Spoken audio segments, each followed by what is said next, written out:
So good morning, everyone. Thank you for being with us today. I'm going to read it out. So this is the RoDARS system briefing webinar, and what that stands for is the Road Disruption Activity Reporting System.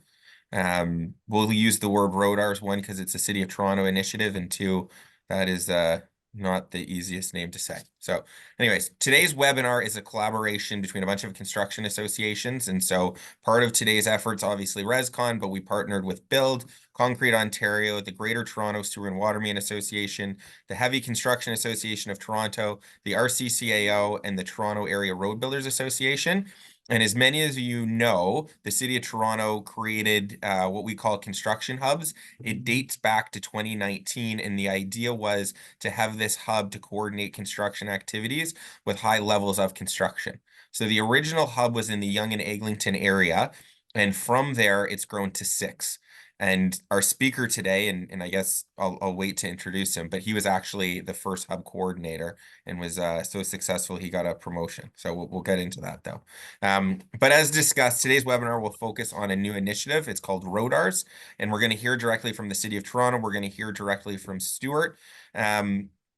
Today is also about questions and answers. And so part of the presentation is going to be hearing from Stuart, but a big part of it is we want questions coming in from the audience. So where you can, please use the question and answer feature. We've also enabled the chat, but essentially this is a briefing for people who build. Whether it's a road, sewer and water main, a condo, whatever it is, this is your time to ask questions. The idea is to get you guys the information you need.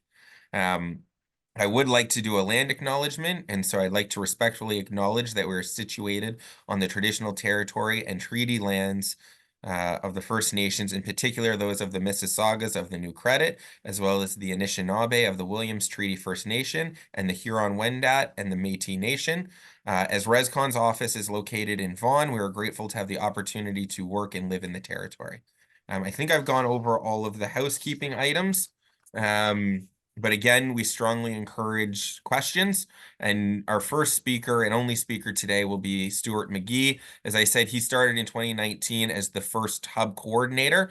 He's been integral in our operations and our ability to work with the City of Toronto Transportation Department. And he's now been promoted and is the manager of work zone coordination.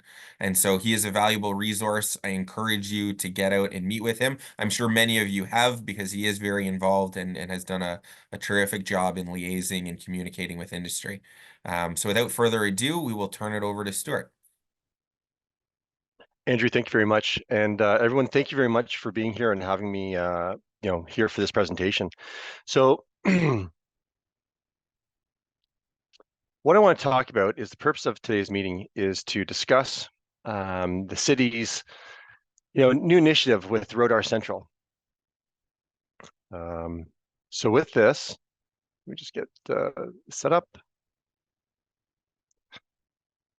I want to give you a little bit of a background on the city's congestion management strategy.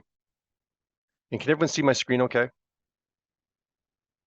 Yeah, looks good. Okay.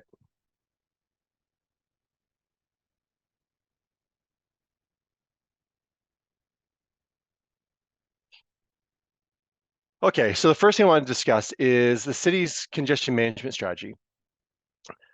So what we do is we, arrange and prepare for a 5-year increment on how we're going to manage some construction and all the congestion that comes with that. And then every year we kind of tweak it. Now with the new mayor, things have been updated and changed, but we're already working and striving towards, new changes on how we better manage all that work that's happening in the roadway. I mean, anyone just have to walk out the door and turn on the news, and you can see there's a substantial amount of construction that's occurring within the city. So we have a new focus on our congestion management plan. There's 4 key pillars that I will discuss, but the one is implementing the next generation of technology, the increased use of traffic agents. The key one that I will be focusing in on is the improved construction coordination and online tools. And then we also have the creation of a special event traffic management team.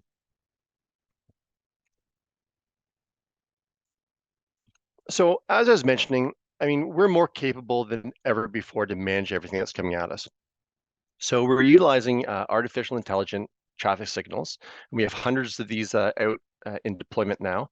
We have rooftop cameras. We have remote controlled traffic signals, so we can, um, involve ourselves immediately and making some immediate changes if required. We also have our traffic sensors such as LiDAR, Bluetooth, traffic counters. This is all, goes to our traffic operations center. And then we have our in-field support, such as our traffic agents that you've seen out and about, as well as in the news. We have our transportation standards officer, which is the enforcement side of our units, and then work zone coordination team. So we have an unprecedented amount of construction that's occurring. We all see it. This is a map depicting of all the construction that happened in 2023. So we had nearly So 45. I don't think your slides are moving. I don't know if they're moving on your computer, but we're still on the home slide. Okay, thanks. Sorry about that.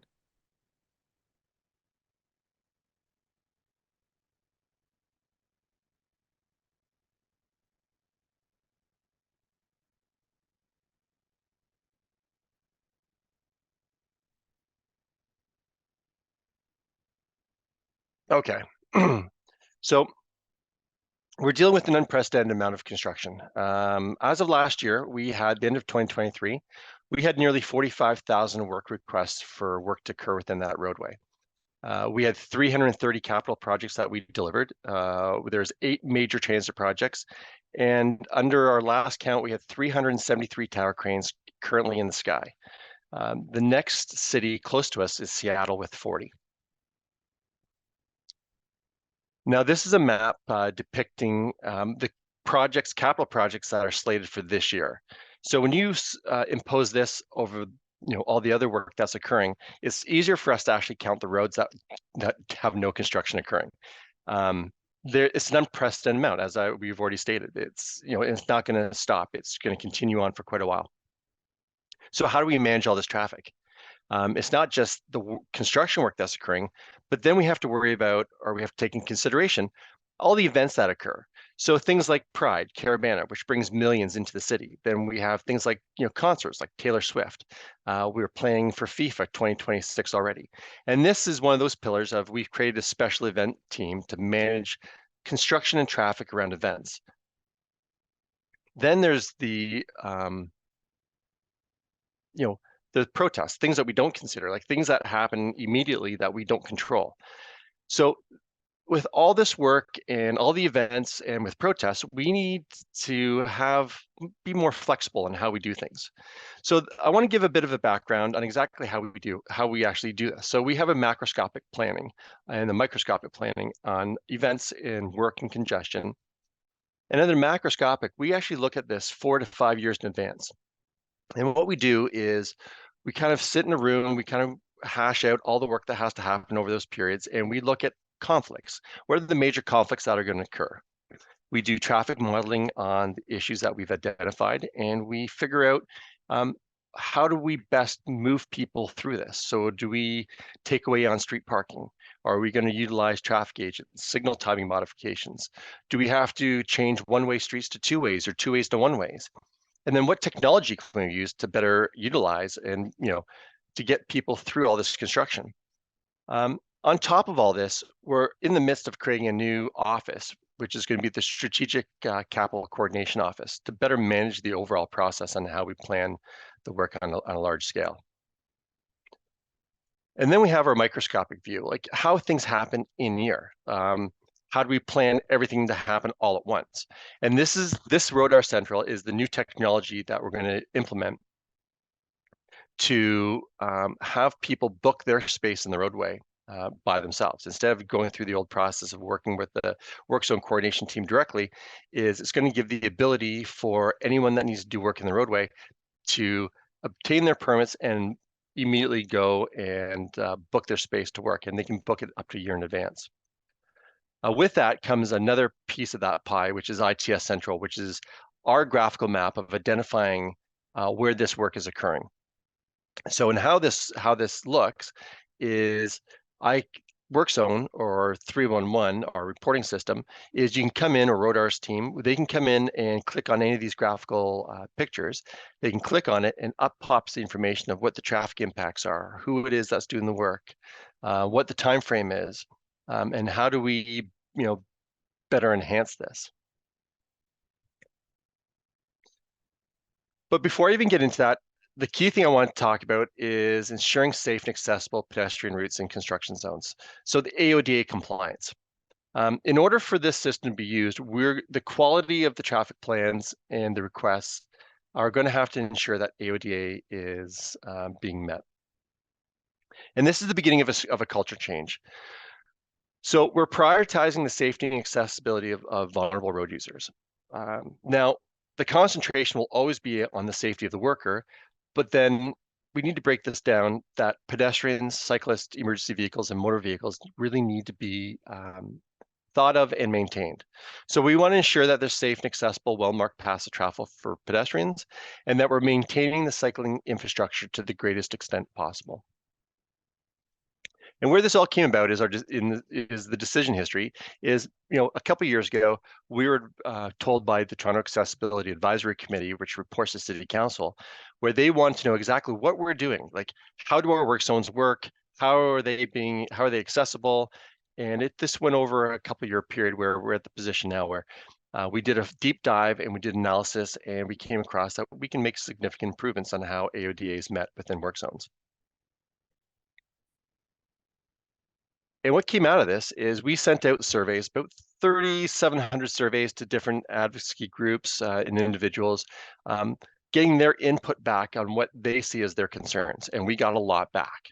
So we broke this down to really two specific advisory groups, which was cycling and pedestrians. And we broke that down further to a broader stakeholder workshops that we held last summer. And what came out of that was, four distinct themes: communication, safe paths to travel, training, and enforcement. So we've come up with the key recommendations where we've now designed a central communication platform, which I'll get more in depth into as I progress in this conversation. Identifying and mitigating construction-related barriers, so how do we get people through work zones? Comprehensive training on AODA standards. So as a city, our internal processes is we've really truly enhanced this. So we've built into our contracts. We have our online training for staff, where we're really pushing AODA standards, and then making AODA standards mandatory for all types of construction across the city. So what does this mean? Well, it really comes down to four key things: clear signage, directing pedestrians on advance of the enclosures, clear pathways, temporary ramps are to be provided, and maintaining access as much as possible. Now, where are the AODA requirements coming from? So it comes from the Accessibility for Ontarians with Disabilities Act, Regulation 191/11, and it talks about the technical requirements, the ramps, stairs, curb ramps, depression of the curbs, and accessible pedestrian control signage. And the key thing about this is to maintain pedestrians within the sidewalk for as much as possible, doing underneath whatever means necessary. And the very last, the general exception is only when you absolutely have to will you detour pedestrians. And then in Book 7, we all know Book 7, and it clearly defines what the requirements are. But out of this is it talks about the mobility and accessibility principle. And the key thing about that is that it should be inhibited as little as practical.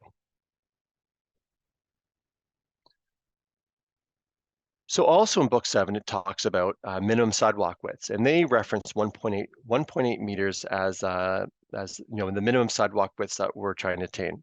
But the city's design guidelines target it as 2.1. And this is what we want to focus on, is making sure that we have at least 2.1 meters of accessible sidewalk space for pedestrians. And then we have our, temporary traffic signals and the AODA requirements for this. Now, temporary traffic signals aren't used very often within the City of Toronto. But the key part of this is when temporary traffic signals are to be utilized, we have to make sure that we have audible pedestrian crossings. Now, our Toronto Accessibility Design Guidelines talks about the temporary use facilities. And what I want to take out of this is temporary use facilities include the sidewalks. They are the temporary safe passageway around construction sites.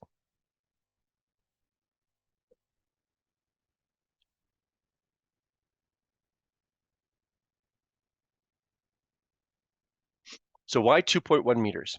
We're going into the largest demographic of individuals that are going to have accessibility needs. There's going to be mobility concerns, people walking with canes.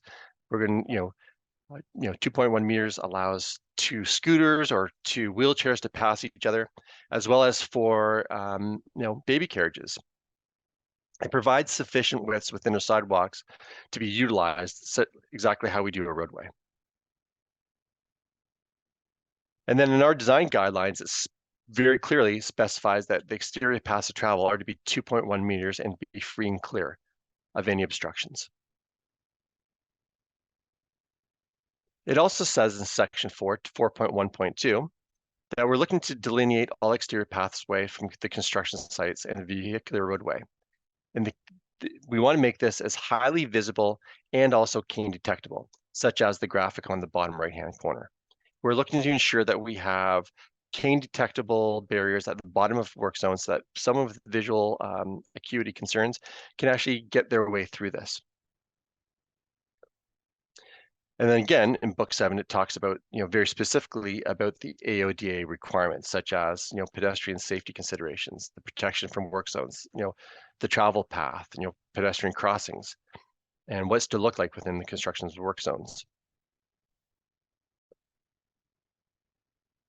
So what I want to take out of this is just to follow up is that we're looking to ensure that we have accessible paths of travel separated from the work and traffic by positive pedestrian barricades. Dry, hard, even, non-slip surfaces, 2.1 meter wide sidewalks. But the key thing about this is we want to ensure that people understand that it's not acceptable to use mesh fencing, caution tapes, cones without the detectable barrier at the bottom, and other materials that don't provide that positive protection. We want to ensure that ramps are provided whenever there's a grade difference. So if someone's on the sidewalk and they have to go to the curb lane, that there is ramps that are installed that meet the requirements.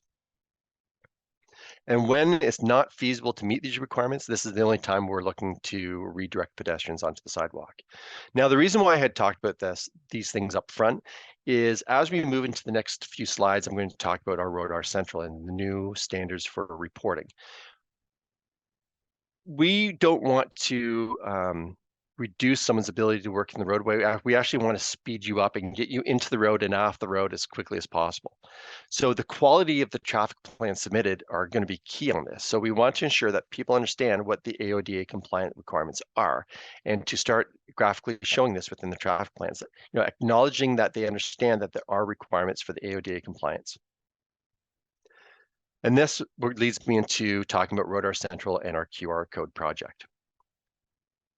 So one of the key pillars I showed right at the very beginning of the presentation was using new technology to improve the way we do work in the roadway. So this is going to be a new online tool for people to actually book their space in the roadway as they would similarly book a hotel room. So the idea will be is you would get your permit, and as soon as you get your permit, you can then go to the system and book your space. If there is no one working or that area is not highlighted, someone else working that area, you can then book it and you can book it up to a year in advance. So let's talk a little bit about the process. So the way the process works is we have two fields, two process streams. We have utility cuts where they make application and then the permits are issued. And then we have kind of everything else where you make your application, the right-of-way office who accepts that application then distributes your request across the city to all the different groups and agencies, different divisions, different departments, and they get all the comments back about what the concerns are. WorkZone's the last team to get this information, and then with the back and forth, which could take days to months to get that approval, you then go and all the comments are submitted back to the permit group, the permit's issued to you, and then you have to reach back out to the WorkZone team to try and book your space on the road. And again, sometimes it takes days and sometimes it can take months, and lots can happen with all this amount of work that's happening. A lot can happen within that time frame. So we may say, yeah, no, Church Street's free and clear, you're good to go. And then a week from now, we have some emergency work happening, or something else has happened where someone's now in that space for a couple of weeks and it's delaying you delivering your project. So now the idea is going to be is you'll submit your information for your application, boom, you get your permit. Once you get your permit, you then go to this system and book your space. Now, as I had mentioned, when you go to book your space in the roadway, if it's free and clear, you book it, you submit your documentation, it goes to the work zone team in the back end, and we're able to approve this, and we'll be able to approve this within a 12 to 24-hour period. And what will happen is instead of you submitting your RoDARS through the current system, which goes to our traffic operations center, you are submitting this online. And what will happen is you'll get this printed off. And this is your new RoDARS form. This goes in the cab of the vehicle onto the work site, but it clearly identifies what those traffic impacts are, right? So in this new process, you'll be identifying what those impacts is. The curb lane, is it cycling, is it pedestrians that will be hampered on the sidewalk, is it 2 lanes, is it the full road? It gives you the ability to acknowledge that there are going to be impacts, and how are you designing your work zone to ensure that those impacts are being minimized. And then what will happen is you'll be, at the bottom of the QR code, or the bottom of the RoDARS form, is there's going to be a QR code that'll be issued. And these are very specific to each individual application, the RoDARS applications that are submitted. It'll, once it's all approved, it'll have this information about the utility work, clearly defining where it's happening right down to the meter, as well as an identification number for that work zone and a QR code. And you're wondering why a QR code? Like, what are we doing with this? This is a wayfinding tool. It's actually a tool for us in many different regards, but wayfinding.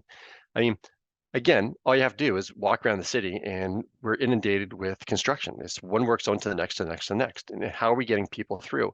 We see as staff, we see that this is very difficult. And we heard from all of these accessibility groups last year through our stakeholders meetings that getting through the city is very difficult and it's very hard to manage this.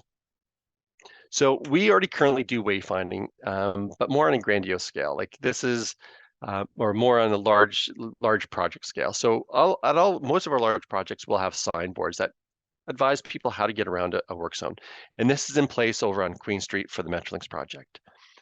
So this is great for long-term projects, but how do we kind of manage short-term? How do we manage like utility work that's, a couple days to a week or two?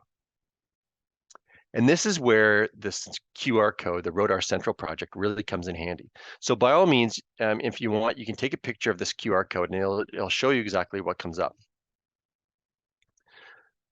But the idea behind this is that in 2024, this year, it's going to be mandatory for all construction sites to have QR codes. And on those QR codes, it's going to show the name of the applicant, the duration of the project, detour routes that were inputted. It's going to have wayfinding, and it's going to have the 311 contact information. So before this goes out to everybody else, we're going to ensure that this information is really cut back. We don't want the general public having everyone's information. All the general public needs to know is who's doing the work, for who, how long is it going to take, and they want to see the traffic plan.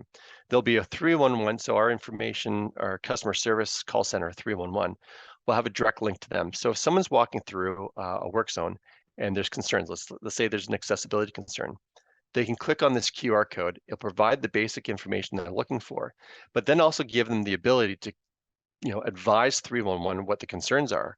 311 will then have clearly identifiable where that work zone is with all that information, and on the back end have a plethora of information of who it is, more of the details of what's going on, who the work zone is, who the city manager is that's overseeing a project. Let's say it's a capital project, who the inspector is. They'll have all that detailed information in order to distribute that to the appropriate city staff in order to deal with this, as well as the QR code. That's, with 45,000 requests, we have a lot of people that don't report work that's happening.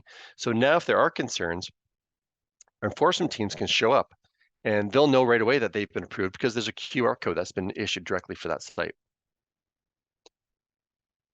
So again, with that QR code, someone's going to take that picture and on their phone will pop up very quickly a map of the area, details of the work, the traffic impacts that are occurring, such as the sidewalk at the cycling lane. And all this information is actually open third-party data. So this actually goes to Waze and Google and a million other sites. The plan is to leverage these QR codes for all work zones.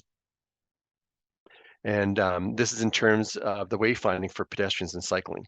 So because this is going to be external third-party information, the idea is that when someone wants to, say, cycle from Scarborough to downtown Toronto, from the beaches to downtown, they'll be able to go from point A to point B. All those RoDARS that are submitted, they'll be able to identify what work zones they're going to have to go through and if there's impacts to those work zones that affect them. So if a cyclist is coming through and they're coming, let's say, beaches to downtown, they'll be able to identify very clearly, the different impacts or how many construction zones they're going to go through, and if that cycling infrastructure is being utilized. And if it is, well, how is it being utilized? Is it completely taken out? Is the pedestrian or the cycling now have to be detoured? Is it a shared lane? Is it single file? And give them the advanced notification on maybe they don't want to take that path. Maybe they actually want to go and take a different way where they don't have to be impacted by so much construction. So the information on the QR codes will provide a lot of details. The idea is that, when they access this, they'll be able to see the traffic plans and those detour routes that are provided. Now, on the back end of this is what the wayfinding site is going to look like. So every time a RoDARS is submitted, there'll be a graphical representation marking specifically where that is. The blue line is the work zone on the space that's required. And if I click on this, it then shows me very, very quickly, very efficiently, what those impacts are and the details of the people who are doing the work. So that's now at my fingertips. So next steps. The next steps is right now we're going live. So we're going live with this system May. It's open now. We're looking at engaging our early adopters. So I've been having numerous conversations with many constructors to adopt into this program and troubleshoot it. Let's evaluate the outcomes. Let's see how we can fine tune this further. But I think we're shooting for May 1st, but sometime in May, we're doing a big media blitz with the mayors and the councilors to really push this, moving forward. We're going to be continuing our education with internal and external groups in all relevant roles to really move this across. Excuse me. We're devising all of our communications plans to the construction industry, such as this, regarding the expectations. We're doing this through direct meetings, webinars, publications. We want to reinforce our expectations to the industry via the permit and contract language. There's going to be enhanced enforcement tools. Now, this is for our internal city projects. We're not doing enforcement on the onset. We're looking to get everyone into the system and utilizing the system. And this is going to be an iterative process. It's going to take a while. But we're developing our best practices on top of everything. We want to create a repository of what's good and what's not. So this way, when there are concerns, you'll be able to see directly firsthand what might best fit for your scenario. And this repository of information will be put up onto a WorkZone website, which is under development now. And this is our reference page. This is where we're going to be posting everything for you to know, right? How to use the system, training videos, if there's questions, how do you reach out to who, maps of the different hubs, how to make noise exemption permits, maybe some of the bylaw rules, And then the other piece of this is we really need to communicate to the public about what they should expect and how to flag identified barriers and the action that we need to take as the city. So that is the key point of this. Is there any questions with relation to this so far? Yes, so we will move into a question and answer session now. I will just have you stop sharing your screen if you're able to do that. Thank you.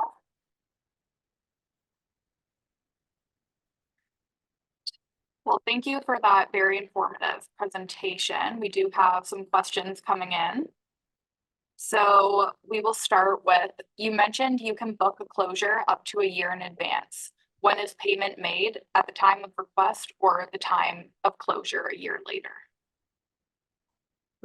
The cost will be associated to that permit. So you'll be paying at the permit stage, so well in advance of this. So once you've paid for that permit, and that permit's been received in your hands, this is when you come to the system and book it.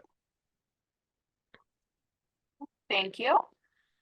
When you decided to speak to stakeholder groups, did you speak to contractors groups to get their input on how best to streamline work and ensure work zones stay safe? Yes, we did have consultations with various contractors. This was devised in conjunction with many of them and through discussions. And this iterative process, as we early adopters, as we identify new concerns or enhancements to benefit our needs, we'll be adding those into the system. Thank you. Moving on to the next question.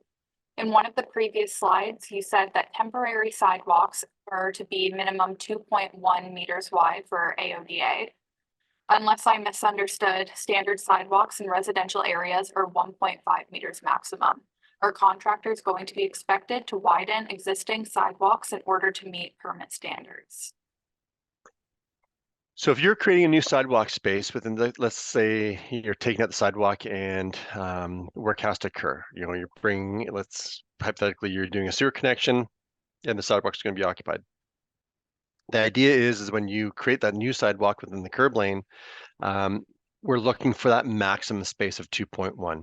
If you're working, if the sidewalk is being maintained, then we have no concerns, but anything moving forward, the idea is 2.1 meters as the new minimum requirement when redesigning or creating new sidewalk space.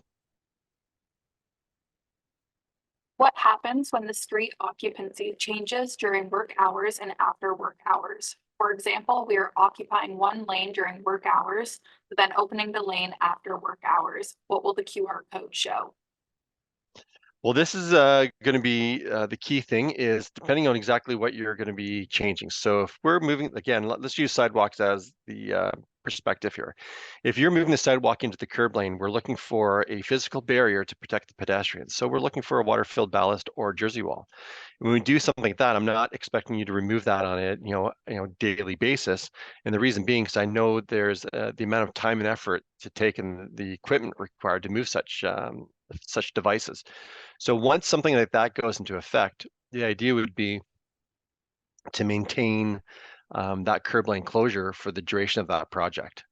If there is such a situation where the sidewalks or the sidewalks are maintained, but all you're utilizing is the curb lane for your work, the work zone team or the work zone team will be able to go in and make the physical changes that the roadways open outside of those working hours.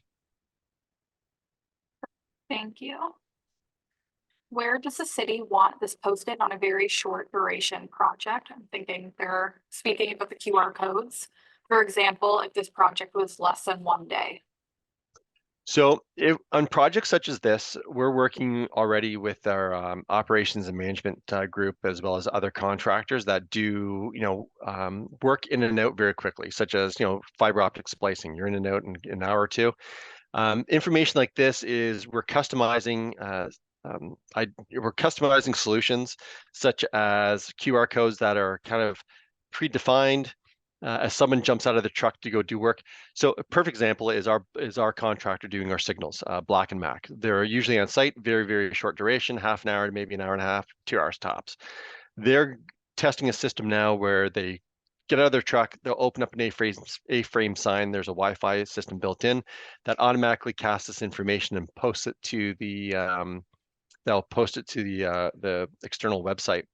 And that QR code, if anyone was to click on this, would have take them to a landing page that would be more specific in relation to that work. So let's say the signals will talk about, if someone clicks on that QR code that Black and Mac's working on a signal, you'll take them to a landing page that talks specifically about how the city has 2,400 signals and kind of make reference to that you never see them, down, right? We never see signals not working. And it's because of the work that Black and Mac does, always doing work like this. So we'll customize solutions as we have them identified to the various requirements. Thank you. If we are able to submit 1 year in advance, obviously the dates may change. What is the best way to manage the date changes? So this is where that human element comes in. The work zone team themselves. So once you make that application and it's approved, there is no changing that system, because the QR code would then, if you go in to change it, the QR code would then spit out a different QR code. So this is where you have to engage the work zone team, where if there are changes that will be occurring, they will assist you in doing that changes themselves within the system. So this way we can always maintain the same QR code.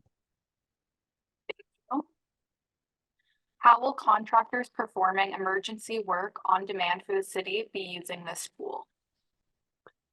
So emergency work, we've already had this discussion with our Toronto Water Group. So what will happen is this is going to be a very simple process to do. So emergency work will happen. You get the call, you go do the emergency work. Whoever the foreman is, supervisor, whatever, they on their phone can quickly punch it. Maybe 45 seconds is all this is going to take for them to quickly punch this information in that they're going to be in this space in the roadway. It also benefits them because let's say hypothetically that the emergency work is occurring and there's either directly in a work zone or in very, very close proximity to another work zone. They will be able to physically see that work zone and then have that information to call the other owner and let them know, hey, I have emergency work. I'm going to be in here. I'm changing your stuff. And all that can happen in real time immediately without having to figure out who's doing what, when, and where. And then we can always go back and come up with a longer term solution if that project takes longer. Yeah. The next question is, will this system be mandatory? Yes. If the system goes down and I need a lane closure, who would I talk to? If this goes down, this is actually put onto the city service, so we have it backed up on our system and on two different services, so we have redundancy. But let's say both systems go down, then we just resort back to their old way of doing things of a paper trail and contacting work zone coordination. Is this system going to be used for noise bylaw compliance? No.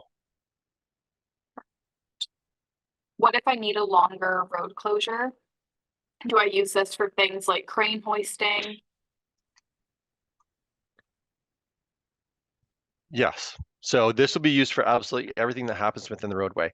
So if you've made your request, you've asked for a week, you need the extension of, let's say, a few extra days, then this is where that work zone team member will be able to assist you. Will this speed up the process of getting a lane closure moving forward? This will significantly change that process. This should speed things up about 100%. That's really good to hear. With closures expected on numerous arterial roads, is there any thought in expanding hours of construction, specifically in the morning? Yes. So we're actually looking at this right now. So as I had mentioned, if you're taking out the sidewalk and putting in Jersey walls to protect the pedestrians in a curb lane, right? I'm not expecting you to take this out on a daily basis. So that means that you're going to have a 24-hour closure of whatever you need. That gives you the opportunity to work longer hours. So right now, the noise bylaw, I mean, we still have to maintain that noise bylaw requirement, but we are having serious conversations with councillors to push those limits, to start earlier and extend that longer, to get the maximum amount of time possible for that work. And there are going to be those situations where we do work with contractors on a regular basis, that if we do need to, prolong that work or extend that work in a longer time, most times it's not a concern as long as we are able to communicate that with the councillors in advance and get that communication out to the area residents. Thank you. How are you sharing links to use the new system, and will the specific name of WCZ be provided at the time of submission? WCZ, I'm not sure. WCZ, I'm not sure exactly what it stands for, but if it's WZC, it'd be work zone coordination. And that information, so as we go through this process of actually talking to people and discussing more and more, this will get out, this will start getting out more mainstream. Like there'll be more communications, you'll start hearing more media events, you'll start seeing my, maybe not you specifically, but your contractors will start hearing my voice. I have a team of people that are really going to start pushing this out across the board. So the idea is come May on that big, massive media event, that will be our launching point to really push the system out. Well, thank you so much for answering our questions. I'm going to pass it over to Michael now and he'll do the closing remarks, but thanks again, and this has been very informative for everyone. Thank you for having me. You, Stuart, we appreciate you taking the time today. Obviously our mutual objective is to ensure that things flow smoothly in terms of construction, infrastructure, or residential housing in the city of Toronto. And we've been working closely together. Our objective is to, make it more efficient processes and to advance construction as fast as possible.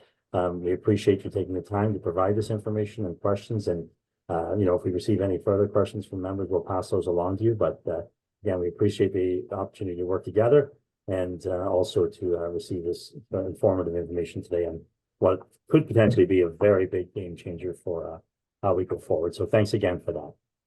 Thank you. I just want to thank everyone for attending this. Now, if there are information or you'd like to, specific presentation, I can easily, have more one-on-ones or one-on groups as this progresses. So by all means, if you would like more information, reach out to me and I'll be more than happy to do some more presentations. But I want to thank you, Michael, Andrew, Meredith. I want to thank you very much for having me here. This has been absolutely fantastic. So thank you.